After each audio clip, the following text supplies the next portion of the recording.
If you aren't following me on TikTok and Instagram, my handle is the mother they need. So please do that. Before I start, I want to make it clear, if you struggle with binge eating and it might trigger you, this is going to be talking about binge eating, my triggers, all of those things in hopes to help someone. And if you're not the person that's going to benefit from that, please go ahead and stop the video now. Thanks. If you are struggling with binge eating, I encourage you to seek out help. That's what I'm going to say. At some points in my journey, I did get help, and at some points I didn't. I only did what was best for me, and I encourage you to do the same. With that being said, I am going to tell you what I did, the questions that I asked myself, and how over time I managed to quit binging. I will give you some book recommendations, and that's what I got. So binge eating for me was about eating my feelings. It was about eating the things that I was not willing to say to other people. This is what it might look like: 2 hot and ready pepperoni pizzas and 2 bags of crazy bread and a 2-liter of Pepsi. And I would give my kids 1 pizza, and then I would eat the other pizza. I'd give them 1 bag of crazy bread, and I'd eat the other bag of crazy bread. And I'd basically drink the 2-liter of Pepsi. Obviously, this would go for other places as well, you know, Burger King, Arby's, all of the fast food. It was my trigger. Like, it just is what it is. And I hope that my honesty can help you. Like, honestly. So when I came to Jamaica is when my eating was, I think in Jamaica is where my eating impacted me the most, because people here eat so much less than Americans eat. And so there was not really a way for me to hide it. I couldn't just jump in the car and drive down to McDonald's, eat my food, and then come back, right? And so there's this little shop that was by my brother's house where I was staying. And I'd go down there and I just load up. Like, it started with these little candy bars, and I'd eat the candy bars. And then I ate all of their candy bars, and I found out when they were going to restock, and then I found these other brownies that I really liked, and then I bought all of the brownies, and I ate all of the brownies that the store had in a matter of days. And that's not even true.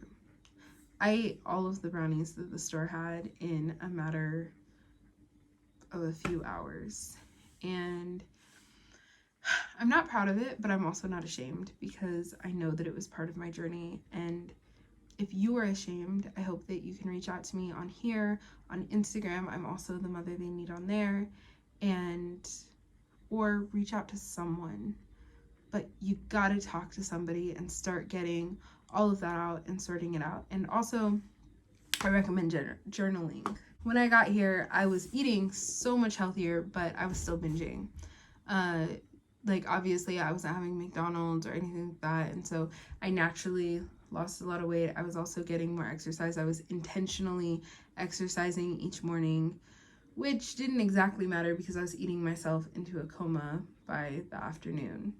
But I do look a lot different. So I still have little dark spots right here, but I used to have very dark spots on my face. I'll show you some pictures. I'll insert them here.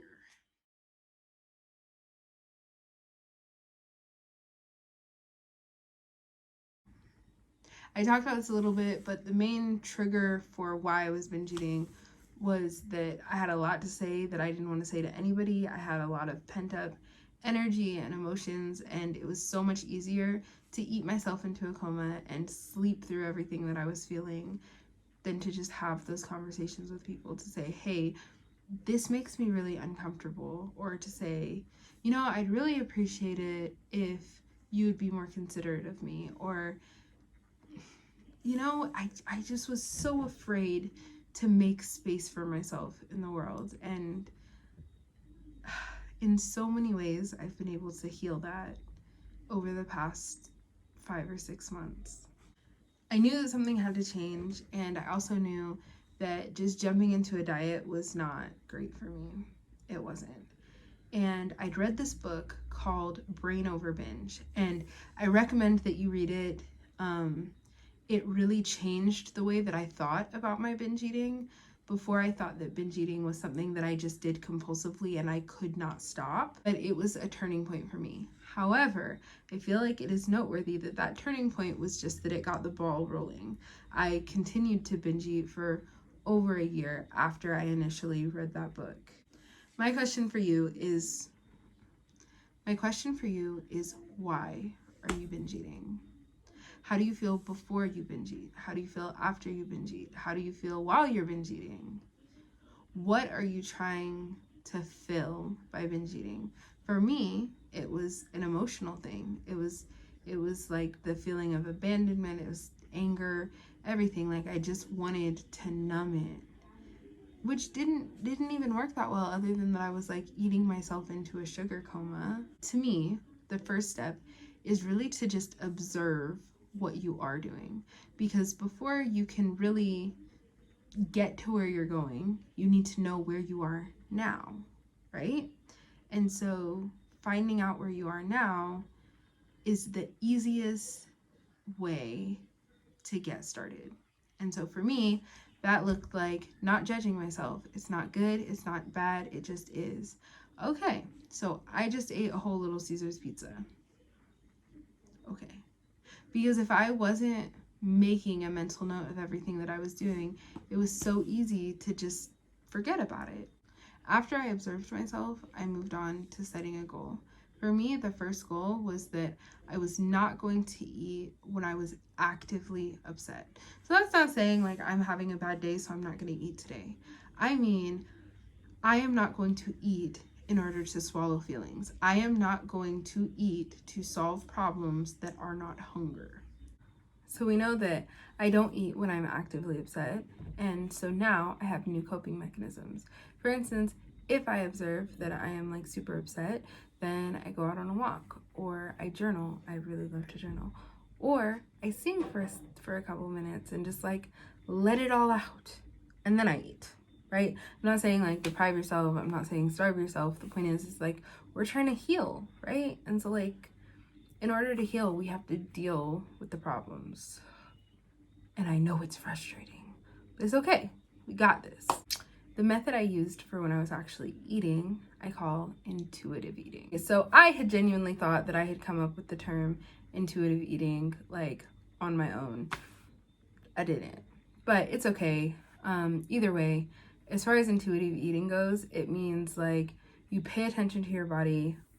And for me, I think about how I feel before I eat, while I'm eating, and after I've eaten. And like for hours, I'm talking about like if I eat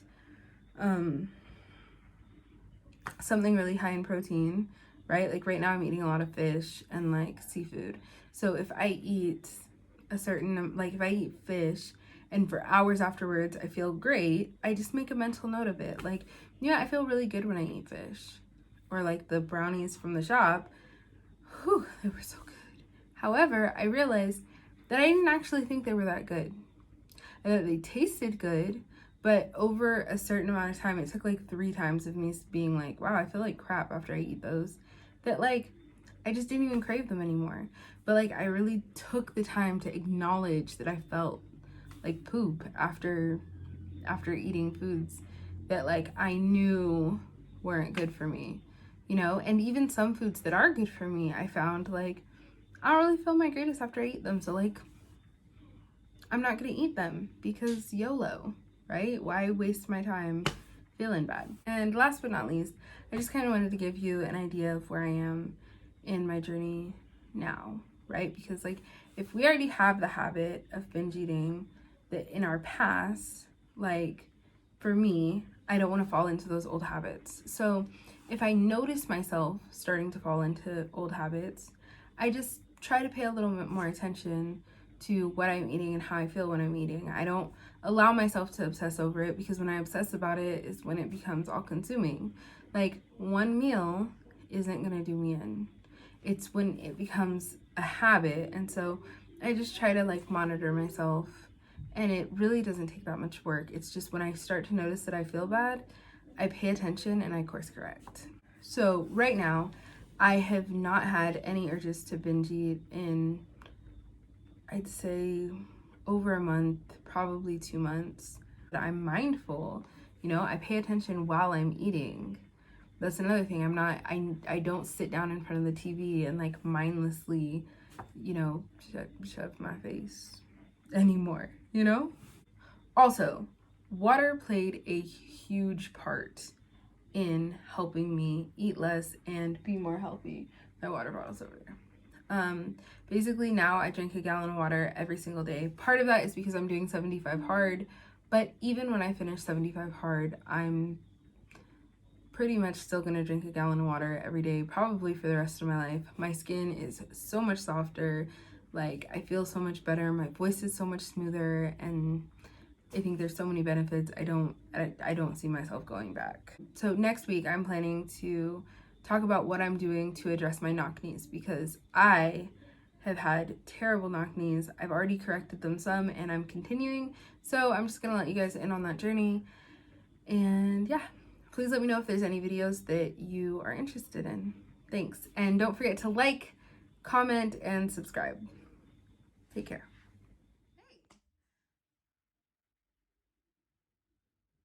Hey. Today, hey. Today I want to talk to you